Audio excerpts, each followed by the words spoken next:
Samuel Carter had lived on the wide plains of Wyoming for all his 50 years. The sun rising over the mountains, the soft rustle of grass in the wind, and the quiet of the land were all he had ever known.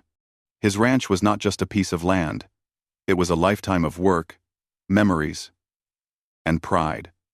Every fence post, every barn, and every patch of grazing land had a story behind it. His father had passed it down to him, and Samuel had promised himself he would never let it go. Over the years, Samuel had seen many changes. The small town near his ranch had grown slowly, and with it, more people had arrived, bringing machines, businesses, and new ways of life.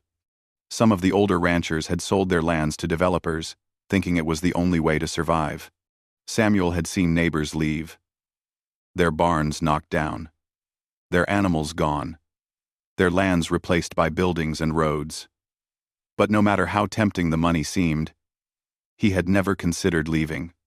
Samuel felt deeply connected to the land, as if it were part of him. It gave him life, and he gave it care in return. The biggest challenge came when Victor Hale arrived in town. Victor was a businessman from out of state, known for his sharp ways and his ability to get what he wanted. He had already bought 5 ranches in the surrounding area, turning them into commercial projects. Samuel knew that if Victor got his hands on the Carter Ranch, it would not only destroy the land but also erase a part of the town's history. One chilly morning, Samuel was outside checking the fences. The sky was pale, and the wind carried the distant sound of cattle. He noticed a car approaching along the dusty road. It was Victor Hale, stepping out confidently, suit pressed and polished shoes glinting in the morning sun. Victor had come to make his offer one last time. Samuel had expected him. He had seen the man's kind before, persistent, confident, and unafraid to push anyone to their limits. Victor stopped at the edge of the property and looked around, a slight smirk on his face. He gestured toward the wide-open fields, the barns, and the grazing cattle. "Samuel," he said smoothly, "you know why I'm here. I'm offering you an amount of money that most people would dream of. Think about what you could do with it. Pay off debts, travel, live comfortably. All I ask is that you sell the ranch." Samuel did not move. He stood near the fence, hands resting on the worn wooden rail, feeling the rough texture under his fingers. He looked at Victor with calm, unwavering eyes. He could hear the wind and the faint calls of birds above, but he paid no attention to them. All that mattered was the offer that could take away everything he had worked for. Victor stepped closer. "You're being stubborn, Samuel. You know I don't like to be refused. I can make things very difficult if you continue to say no." His voice was low, almost a whisper, but it carried an unspoken threat. Samuel's voice was soft but firm. "I'd rather die than belong to you." Victor blinked, momentarily taken aback. He had faced resistance before, but never with this kind of quiet determination. Samuel's words were not just a refusal. They were a statement of values, of loyalty to something far greater than money. Victor tried to mask his surprise, but the tension in the air was undeniable. For a long moment, neither man moved. The silence stretched across the ranch, broken only by the rustling of leaves and the soft sound of the cattle moving in the distance. Victor studied Samuel, looking for a sign of weakness, but found none. Samuel's stance was strong, his shoulders squared, his hands steady on the fence. It was clear he was not afraid. Instead of giving in, Samuel turned away from Victor. Not in fear, but in thought. He needed to plan, to figure out how to protect not only his land, but also the community that depended on it. Many ranchers had already fallen under Victor's influence, and Samuel could not allow the same to happen to anyone else. He had to be smart, and he had to be brave. The next few days were filled with quiet observation. Samuel watched Victor from a distance, seeing how he conducted his business and the way he pressured others. Samuel spoke with his neighbors discreetly, gauging their willingness to resist. Some were scared, worried that Victor's power was too great. Others had lost hope. But Samuel knew that giving up was not an option. He could not stand by and watch the land he loved be taken away. During this time, Samuel continued his daily routine. He fed the cattle, repaired fences, and maintained the barns. Each task reminded him of why he fought so hard. Every nail he hammered into the wood and every step he took across the fields was a small act of defiance, a reminder that the land was alive and belonged to those who respected it. Victor returned one afternoon, trying a different tactic. He brought documents, contracts, and new offers. He even tried to appeal to Samuel personally, suggesting that he would live a better life if he sold.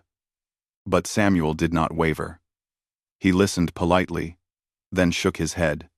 Victor's frustration was visible, his confidence cracking slightly. He realized that Samuel's loyalty to the land could not be bought, no matter how high the offer climbed. One evening, as the sun dipped behind the mountains, Samuel sat on the porch of his farmhouse, looking out over the fields. He thought about the generations of carters who had worked this land, the memories of his childhood, and the future he wanted to protect. He understood that this fight was not just about him, it was about the community, about preserving a way of life that Victor would erase without hesitation. Samuel also knew that confrontation could come at any moment. He prepared himself mentally, understanding that courage was not the absence of fear, but the decision to act despite it. He would face Victor again, and this time, he would do more than stand still. He would inspire others, gather support, and take steps that no one expected. As the night fell, the ranch became quiet. The stars twinkled above, and the wind whispered through the grass. Samuel stood alone for a moment, feeling the weight of responsibility on his shoulders. Yet, he also felt a deep sense of purpose. The land was his life, and he would protect it at all costs. By the next morning, Samuel had made his decision. He would not sell.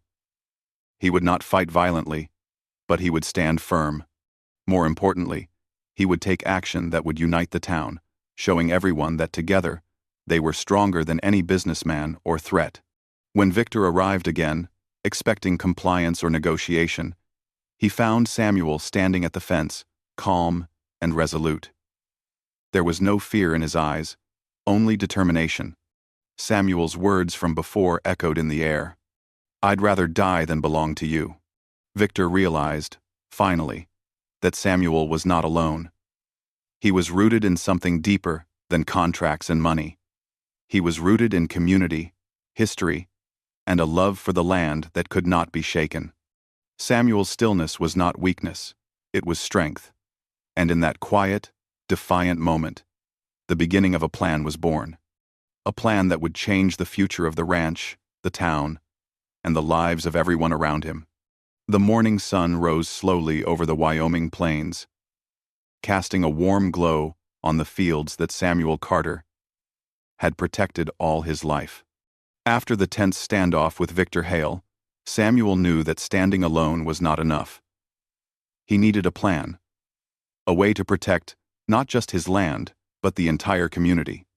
The ranchers had grown tired, afraid, and some had already lost hope. Samuel had to show them that resistance was possible, that unity was their greatest strength. He walked toward the old community hall in town, a building that had once been the center of gatherings, celebrations, and meetings. Its paint had faded, and the wooden benches creaked under weight. But it was still a place where people felt safe and connected. Samuel opened the doors and began preparing for what could be the most important meeting in his life. He moved the chairs into a circle so that everyone could see each other, and he placed a few papers on the table in front of him.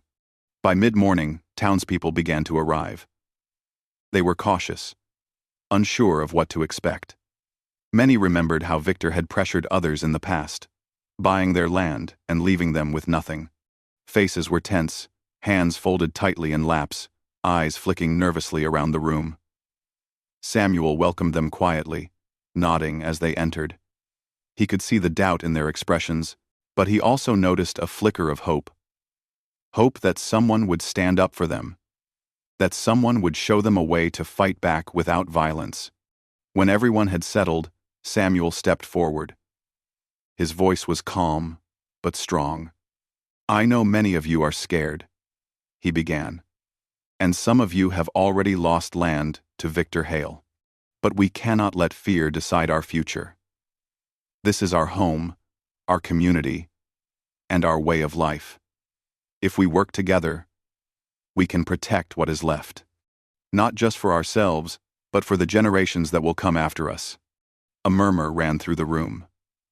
Some people whispered to each other, unsure whether it was possible to resist someone like Victor. Others looked at Samuel with curiosity, wondering what he had in mind. Samuel continued, explaining the idea he had been thinking about for days. "We can form a cooperative," he said. "A group of ranchers who share resources, support each other, and negotiate together. Alone, we are weak. Together, we are strong. If we unite, we can prevent anyone from taking our land, and we can make sure our ranches survive for years to come." There was silence for a moment. Then an older man named Thomas, who had already lost part of his ranch, spoke up. "Samuel, it sounds good, but can we really do it? Victor is powerful. He has money, lawyers, and connections. Can a group of ranchers really stop him?" Samuel looked him in the eye. "It won't be easy, but if we wait and do nothing, we lose everything. If we act together, we have a chance. I have lived on this land all my life, and I will not see it taken from us. I need your help, your courage, and your commitment. If we do this as a community, no one can break us." Slowly, hands began to rise. One by one, ranchers who had been afraid to speak out started to show their support. 20 hands went up, then more. Samuel felt a surge of pride and relief. The people were ready to fight for what mattered most, not with weapons, but with unity and determination. The first step was to organize the cooperative officially. Samuel and the other ranchers drew up simple rules and agreements. Each member would retain ownership of their land, but they would work together for shared goals, buying supplies in bulk, helping each other with labor during busy seasons, and negotiating collectively against outside pressure. The cooperative would also create a small fund to help any rancher in trouble, ensuring no one would be left alone. Victor Hale soon returned, expecting to intimidate Samuel into submission. He arrived with his usual confidence, a folder full of contracts in hand, and a plan to pressure Samuel into selling. But what he found instead surprised him. Samuel stood at the front of the room, surrounded by the ranchers of the town. Their eyes were steady, their faces firm, and their presence undeniable. Victor tried his usual tactics, smoothing words, persuasive offers, subtle threats, but they fell flat. One by one, ranchers spoke up, explaining that they had joined together and that Samuel's land was protected. There was no single person to convince, no weak link to exploit. Victor realized, finally, that his power had limits. Samuel's calm confidence became the anchor for the town. He worked tirelessly, helping ranchers with problems, attending legal meetings, and finding solutions to challenges that came their way. Word of the cooperative spread, and more ranchers joined. Samuel's leadership was never about control. It was about support, guidance, and encouragement. He listened to concerns, solved disputes, and always reminded everyone of the bigger picture, the survival of their community. Seasons changed, and the ranchers continued to thrive. Crops grew, livestock multiplied, and the town regained a sense of pride and hope. Samuel's ranch remained untouched, a symbol of what courage and unity could achieve. The cooperative allowed them to compete with larger businesses. And slowly, Victor Hale's plans crumbled. Without access to Samuel's land, and without divided ranchers, he could not continue his project. Years later, the story of Samuel Carter became a lesson for the town and beyond. People spoke of the rancher who had once stood silently at the fence, refusing to sell his land. They remembered how he had inspired others, how his courage had sparked a movement that saved their community. Children learned of his determination, and new ranchers were reminded that land was more than property. It was life, history, and pride. Samuel continued his routine, always working on the ranch he loved.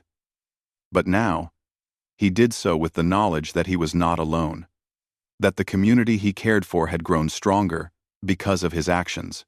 The cooperative flourished, and the bonds formed during that tense time held for generations. The rancher who once said, "I'd rather die than belong to you," had done more than protect his land. He had protected a way of life, a community, and the values that had shaped them all. His story became a quiet legend not because of violence or anger, but because of courage, wisdom, and the power of standing together.